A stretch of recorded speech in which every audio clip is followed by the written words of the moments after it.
ഈ ഫോട്ടോയിൽ കൊടുത്തിരിക്കുന്ന പാൻപ്രാഗ് വായന നിങ്ങൾക്കറിയോ? ഇയാളുടെ പേരാണ് ബ്രിജ് ഭൂഷൺ ശരൺ സിംഗ്. 2019 മുതൽ 2024 വരെ രാജ്യം ഭരിക്കുന്ന പാർട്ടിയുടെ MP ആയിരുന്നു. ഈ പാൻപ്രാഗ് വായന്റെ അധികാര പരിധി എന്താണെന്നറിയുമോ? റെസ്ലിംഗ് ഫെഡറേഷൻ ഓഫ് ഇന്ത്യ, ഇന്ത്യയുടെ റെസ്ലിംഗ് താരങ്ങളെ തിരഞ്ഞെടുക്കുന്നതിന് അധികാരമുള്ള ആളാണ്. ഇദ്ദേഹം ചെയ്ത പരിപാടി എന്താണെന്ന് അറിയുമോ? 2023 ഫീമെയിൽ റെസ്ലേഴ്സ് ഈ പാൻപ്രാഗ് വായനെ പറ്റി ഒന്നിൽ കൂടുതൽ ആരോപണങ്ങൾ ഉന്നയിക്കുകയുണ്ടായി. എന്താണെന്നറിയുമോ? ഈ പാൻപ്രാഗ് വായൻ പ്രത്യേക ടൈപ്പ് സ്വഭാവക്കാരനാണ്.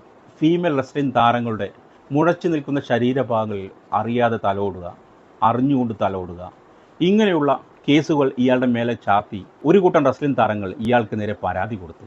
പക്ഷേ ഭരണാധികാരികളും നീതി നിയമവും നോക്കുകുത്തിയായി നോക്കിന്നപ്പോൾ ഒളിമ്പിക്സിൽ വരെ പങ്കെടുത്ത ഇവർ സ്വന്തം മെഡലുകൾ ദൂരെ എറിഞ്ഞുകൊണ്ട് പ്രതിഷേധിച്ചു. എന്നിട്ടും രാജ്യം ഭരിക്കുന്ന ഭരണാധികാരികൾ ഇയാൾക്ക് നേരെ ഒരു ചെറുവിരൽ പോലും അനക്കിയില്ല. ഇന്ത്യ എന്ന മഹാരാജ്യത്തെ പ്രതിനിധീകരിക്കുന്ന ലോകം മുഴുവനും അറിയുന്ന ഈ കായിക താരങ്ങൾ കണ്ണീർ ഒഴുക്കിയിട്ടും നീതിയും ഭരണകൂടങ്ങളും ചിരിച്ചുകൊണ്ടിരുന്നു. നമ്മുടെ രാജ്യത്തിലെ വിലപ്പെട്ട കായിക താരങ്ങൾക്ക് പോലും ഇതാണ് അവസ്ഥയെങ്കിൽ സാധാരണക്കാരുടെ അവസ്ഥ എന്താണ്?